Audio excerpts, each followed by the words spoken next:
ఓం శాంతి 30/4/2025. మధురమైన పిల్లలు, తండ్రి మిమ్ముల్ని పురుషోత్తములుగా తయారు చేసేందుకు చదివిస్తున్నారు. ఇప్పుడు మీరు కనిష్ఠుల నుండి ఉత్తమ పురుషులుగా అవుతారు. అందరికన్నా ఉత్తమమైన వారు దేవతలు. ప్రశ్న: ఇక్కడ పిల్లలైన మీరు ఏ శ్రమను చేస్తారు? అది సత్యుగంలో ఉండదు. జవాబు: ఇక్కడ దేహ సహితంగా దేహం యొక్క సర్వ సంబంధాలు మర్చిపోయి ఆత్మాభిమానిగా అయ్యి శరీరాన్ని విడిచిపెట్టేందుకు చాలా శ్రమించాల్సి వస్తుంది. సత్యుగంలో ఎటువంటి శ్రమ లేకుండా కూర్చుని శరీరాన్ని విడిచిపెడతారు. ఇప్పుడు మీరు నేను ఆత్మను, నేను ఈ పాత ప్రపంచాన్ని, పాత శరీరాన్ని విడిచిపెట్టాలి, కొత్తది తీసుకోవాలి అన్న శ్రమను లేదా అభ్యాసాన్ని చేస్తారు. సత్యుగంలో ఈ అభ్యాసం యొక్క అవసరం ఉండదు. పాట: దూరదేశములో నివసించేవారు.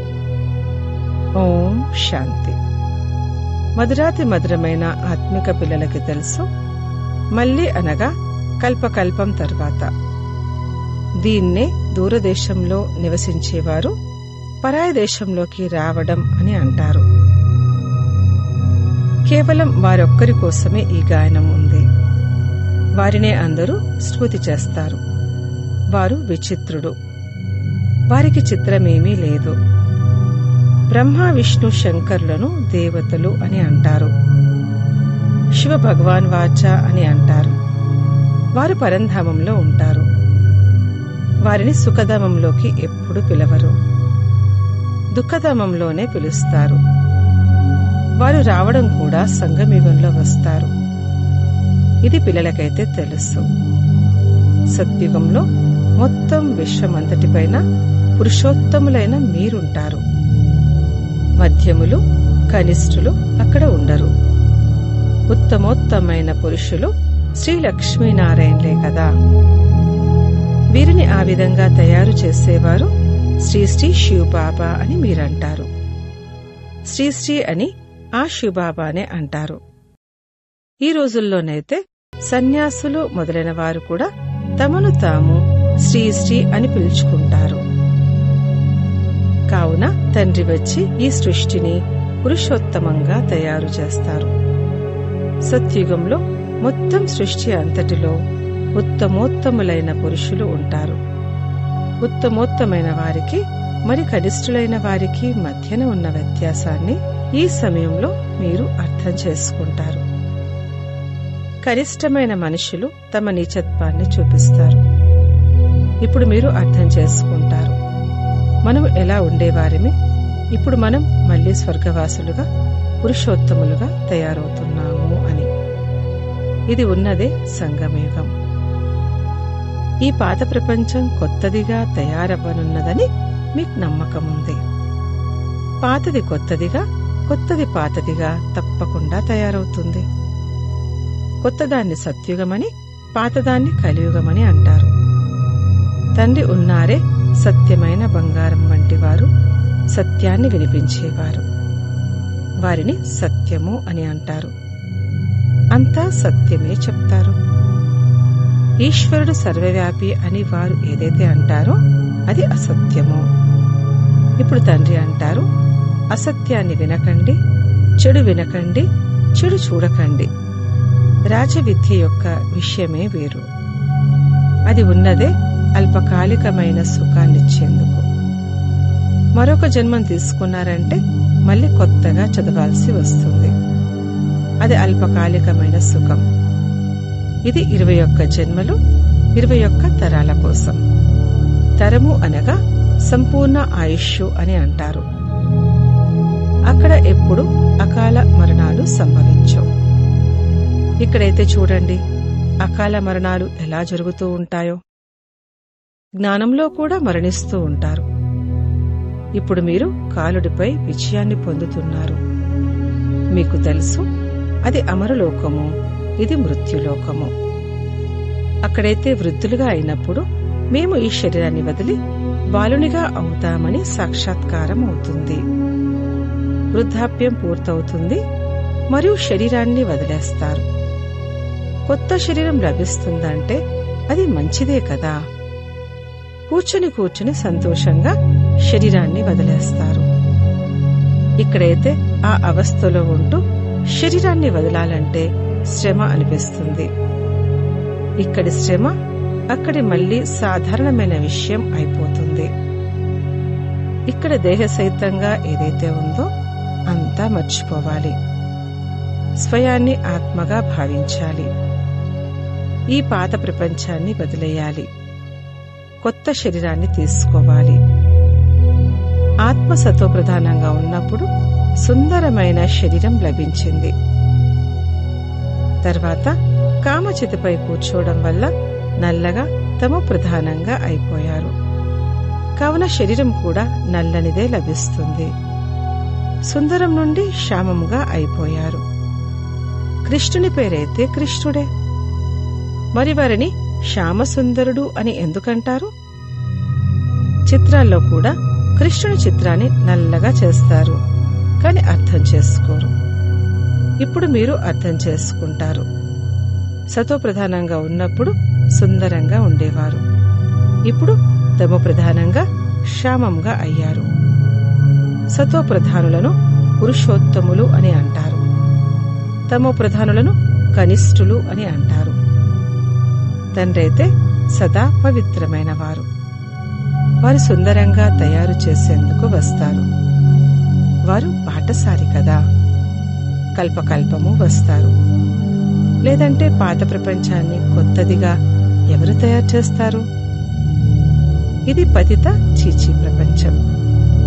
ఈ విషయాల గురించి ప్రపంచంలో ఎవ్వరికీ తెలియదు. ఇప్పుడు మీకు తెలుసు. తండ్రి మనల్ని పురుషోత్తములుగా తయారు చేసేందుకు చదివిస్తున్నారు. దేవతలుగా అయ్యేందుకు మనమే మళ్లీ బ్రాహ్మణులుగా అయ్యాము. మీరు సంగమయుగి బ్రాహ్మణులు. ఇప్పుడిది సంగమయుగమని ప్రపంచానికి తెలియదు.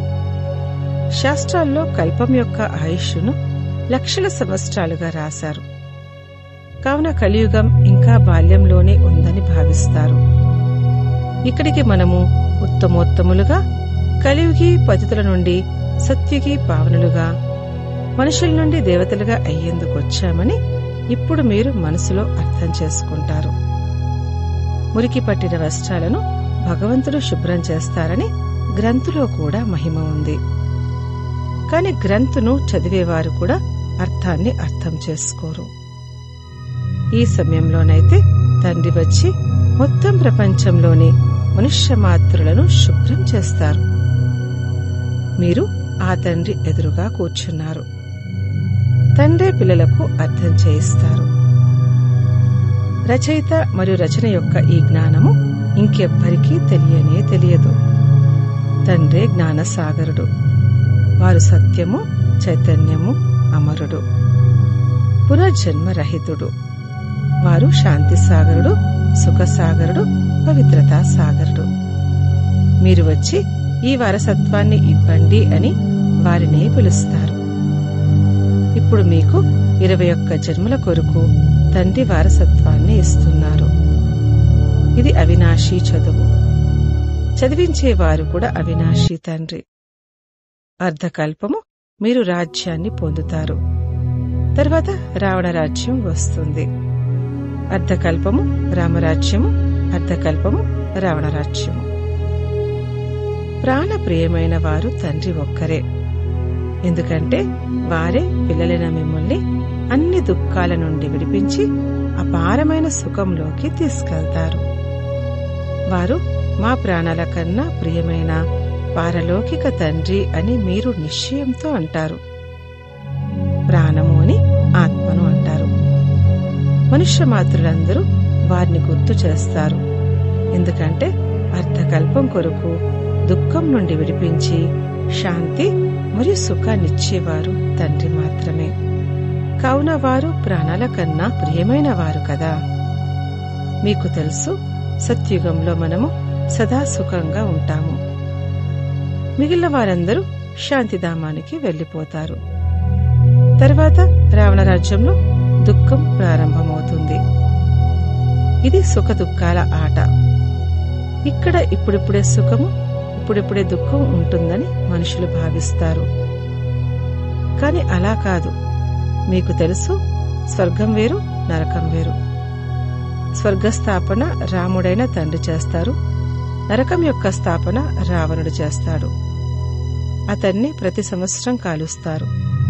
కాని ఎందుకు కాలుస్తారు? అతడు ఎవరు అసలేమీ తెలియదు. ఎంత ఖర్చు చేస్తారు, ఎన్ని కథలు కూర్చొని వినిపిస్తారు. రాముడి సీతను, భగవతిని రావణుడు అపహరించినట్లుగా చెప్తారు. అలా జరిగి ఉండవచ్చని మనుషులు కూడా భావిస్తారు. ఇప్పుడు మీకు అందరి కర్తవ్యం గురించి తెలుసు. మీ బుద్ధిలో ఈ జ్ఞానం ఉంది. మొత్తం ప్రపంచం యొక్క చరిత్ర, భౌగోళాల గురించి మనుష్య మాత్రలెవ్వరికీ తెలిసి ఉండదు. తండ్రికే తెలుసు. వారిని ప్రపంచ రచయిత అని కూడా అనరు. ప్రపంచమైతే ఉండనే ఉంది. తండ్రి వచ్చి కేవలం ఈ చక్రం ఎలా తిరుగుతుంది అన్న జ్ఞానాన్ని ఇస్తారు. భారత్లో ఈ లక్ష్మీనారాయణ రాజ్యం ఉండేది. ఆ తర్వాత ఏం జరిగింది? దేవతలు ఎవరితోనైనా యుద్ధం చేశారా? ఏమీ చెయ్యలేదు. అర్ధకల్పం తర్వాత రావణ రాజ్యం ప్రారంభమవడంతో దేవతలు వామ మార్గంలోకి వెళ్లిపోతారు. అంతేకాని యుద్ధంలో ఎవరో ఓడించారని కాదు. సైన్యము మొదలైన వాటి విషయమేమీ ఉండదు. యుద్ధం ద్వారా రాజ్యాన్ని తీసుకోరు, పోగొట్టుకోరు. ఇక్కడైతే యోగంలో ఉంటూ పవిత్రంగా అయి పవిత్ర రాజ్యాన్ని మీరు స్థాపన చేస్తారు. అంతేకాని చేతిలో ఏ వస్తువు లేదు. ఇది డబల్ అహింస. ఒకటి పవిత్రత యొక్క అహింస, రెండవది మీరెవ్వరికీ దుఃఖాన్నివ్వరు. అన్నింటికన్నా పెద్ద హింస కామఖడ్గానికి సంబంధించింది. అదే ఆది మధ్యాంతాలు దుఃఖాన్నిస్తుంది. రావణ రాజ్యంలోనే దుఃఖం ప్రారంభమవుతుంది. వ్యాధులు మొదలవుతాయి. ఎన్ని లెక్కలేనన్ని వ్యాధులు ఉన్నాయి. అనేక రకాల మందులు వెలువడుతూ ఉంటాయి. రోగగ్రస్తులుగా అయిపోయారు కదా. మీరు ఈ యోగ బలం ద్వారా 21 జన్మల కొరకు నిరోగులుగా అవుతారు. అక్కడ దుఃఖము లేక అనారోగ్యం యొక్క నామరూపాలే ఉండవు.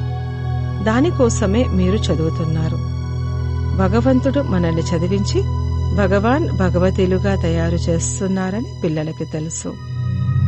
చదువు కూడా ఎంత సహజమైనది.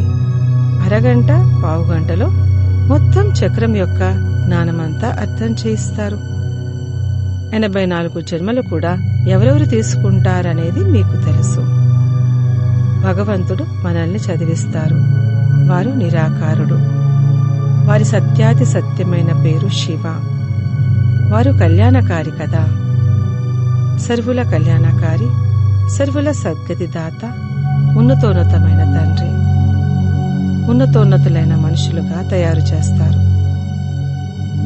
తండ్రి చదివించి తెలివైన వారిగా చేసి ఇప్పుడు వెళ్లి చదివించండి అని అంటారు.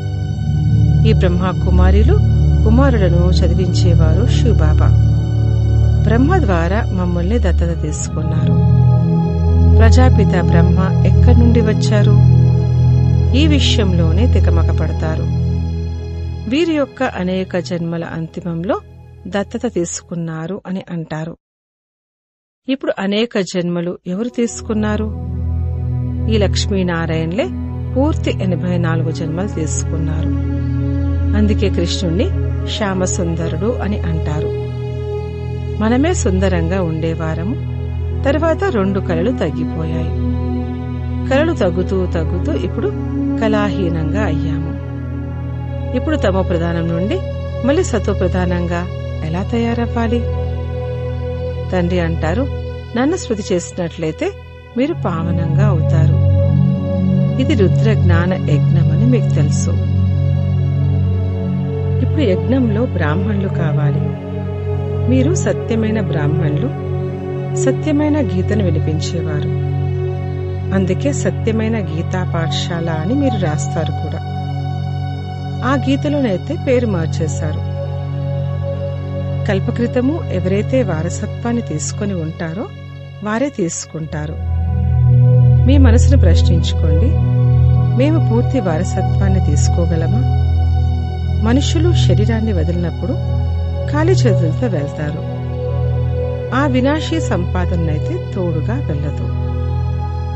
మీరు శరీరాన్ని వదిలితే చేతులు నింపుకొని వెళ్తారు. ఎందుకంటే 21 జన్మల కొరకు మీరు మీ సంపాదన జమ చేసుకుంటున్నారు. మనుషుల సంపాదన అంతా మట్టిలో కలిసిపోతుంది. మరి మనం ట్రాన్స్ఫర్ చేసి బాబాకు ఎందుకు ఇవ్వకూడదు? ఎవరైతే ఎక్కువగా దానం చేస్తారో వారు మరుసటి జన్మలో షౌకారులుగా అవుతారు. ట్రాన్స్ఫర్ చేసుకుంటారు కదా. ఇప్పుడు మీరు 21 జన్మల కొరకు కొత్త ప్రపంచంలోకి ట్రాన్స్ఫర్ చేసుకుంటారు.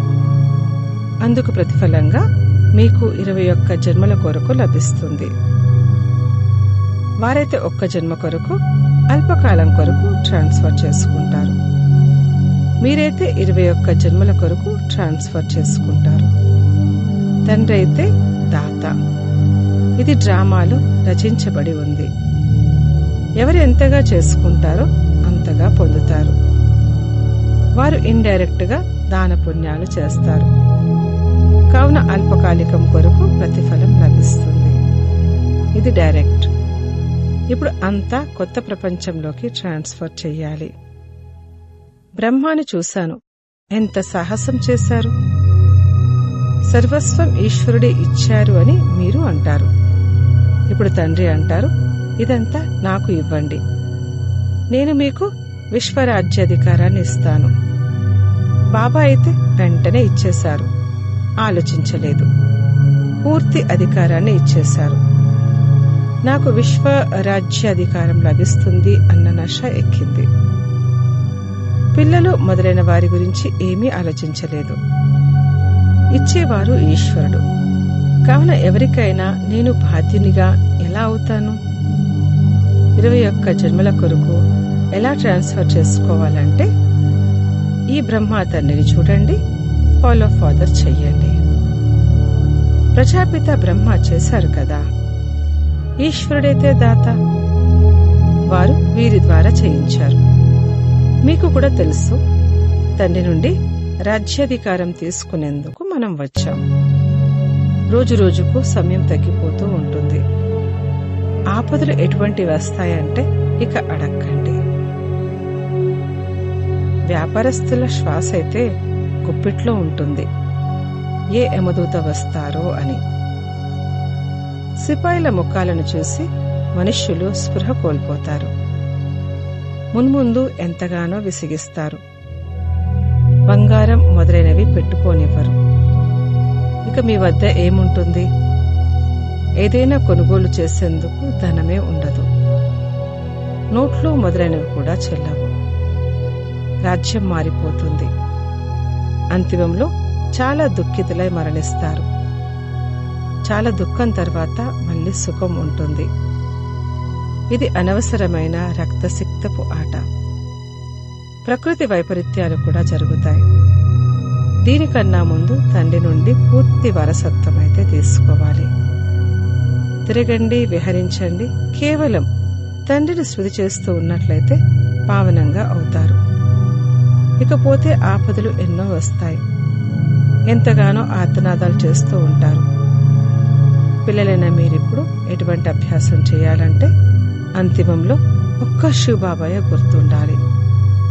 వారి స్మృతిలోనే ఉంటూ శరీరాన్ని విడిచిపెట్టాలి. మిత్ర సంబంధికులు మొదలైన వారు ఎవ్వరూ గుర్తు రాకూడదు. ఈ అభ్యాసం చెయ్యాలి. తండ్రినే స్మృతి చెయ్యాలి మరియు నారాయణుడిగా తయారవ్వాలి. ఈ అభ్యాసం ఎంతగానో చేయాల్సి ఉంటుంది. లేదంటే చాలా పశ్చాత్తాపడాల్సి వస్తుంది. ఇంకెవరైనా గుర్తుకు వచ్చినట్లయితే ఫెయిల్ అయినట్లే. ఎవరైతే పాస్ అవుతారో వారే విజయమాలలో కూర్చోబడతారు. తండ్రిని ఎంతగా స్మృతి చేస్తున్నాను అని స్వయాన్ని ప్రశ్నించుకోవాలి. చేతిలో ఏదైనా ఉన్నట్లయితే అది అంతిమ సమయంలో గుర్తుకు వస్తుంది. చేతిలో లేదంటే గుర్తుకు కూడా రాదు. తండ్రి అంటారు, నా వద్ద ఏమీ లేదు, ఇవి నా వస్తువులు కావు. ఆ జ్ఞానానికి బదులుగా ఈ జ్ఞానాన్ని తీసుకున్నట్లయితే 21 జన్మల కొరకు వారసత్వం లభిస్తుంది. లేదంటే స్వర్గరాజ్యాన్ని పోగొట్టుకుంటారు. తండ్రి నుండి వారసత్వాన్ని తీసుకునేందుకే మీరు ఇక్కడికి వస్తారు. పావనంగా అయితే తప్పకుండా అవ్వాలి, లేకపోతే శిక్షలను అనుభవించి లెక్కాచారాలను సమాప్తం చేసుకుని వెళ్తాం. పదవి కూడా ఏమీ లభించదు. శ్రీమతంపై నడిచినట్లయితే కృష్ణుణ్ణి ఒడిలోకి తీసుకుంటారు. కృష్ణుని వంటి పతి లభించాలి, కృష్ణుని వంటి కొడుకు లభించాలి అని అంటారు కదా. కొందరైతే మంచి రీతిలో అర్థం చేసుకుంటారు, కొందరు తప్పుగా మాట్లాడుతూ ఉంటారు. అచ్చా, మధురాతి మధురమైన సికిలదే పిల్లలకు మాతాపిత బాప్దాదాల ప్రియస్మృతులు మరియు గుడ్ మార్నింగ్. ఆత్మిక పిల్లలకు ఆత్మిక తండ్రి నమస్తే. ధారణ కొరకు ముఖ్య సారము. మొదటి పాయింట్, ఏ విధంగానైతే బ్రహ్మబాబా తమదంతా ట్రాన్స్ఫర్ చేసి పూర్తి అధికారాన్ని తండ్రికి ఇచ్చేశారో, ఆలోచించలేదో అదేవిధంగా ఫాలో ఫాదర్ చేసి 21 జన్మల ప్రారబ్ధాన్ని జమ చేసుకోవాలి. రెండవ పాయింట్, అంతిమ సమయంలో ఒక్క తండ్రి తప్ప ఇంకేదీ గుర్తుకు రాకూడదు అన్న అభ్యాసం చెయ్యాలి. నాదంటూ ఏదీ లేదు, సర్వస్వం బాబాది. తండ్రి మరియు వారసత్వం ఈ స్మృతి ద్వారా పాస్ అయి విజయమాలలోకి రావాలి. వరదానము, మనసుపై పూర్తి అటెన్షన్ ఉంచే ఎక్కే కళ యొక్క అనుభవి విశ్వ పరివర్తక భవ. ఇప్పుడు చివరి సమయంలో మనస్సు ద్వారానే విశ్వ పరివర్తనకు నిమిత్తంగా అవ్వాలి. అందుకే ఇప్పుడు మనసులోని ఒక్క సంకల్పం వ్యర్థమైనా ఎంతో పోగొట్టుకున్నట్లు.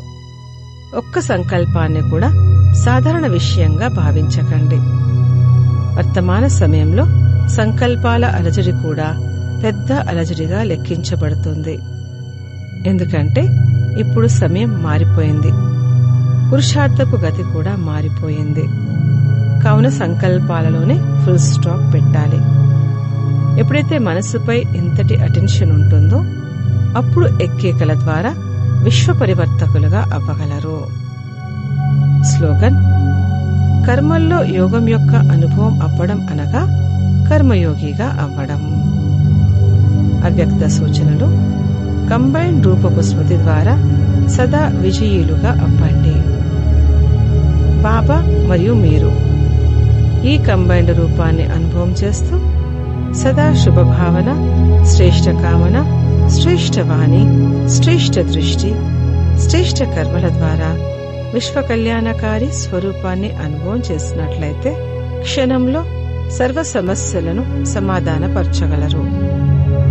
సదా ఒక స్లోగన్ను గుర్తుంచుకోండి, సమస్యగాను అవ్వము, అలాగే సమస్యను చూసి అలజడి చెందము. స్వయం కూడా సమాధాన స్వరూపంగా ఉంటాము మరియు ఇతరులకి కూడా సమాధానాన్ని ఇస్తాము. ఈ స్మృతి సఫలతా స్వరూపులుగా చేస్తుంది. ఓం శాంతి.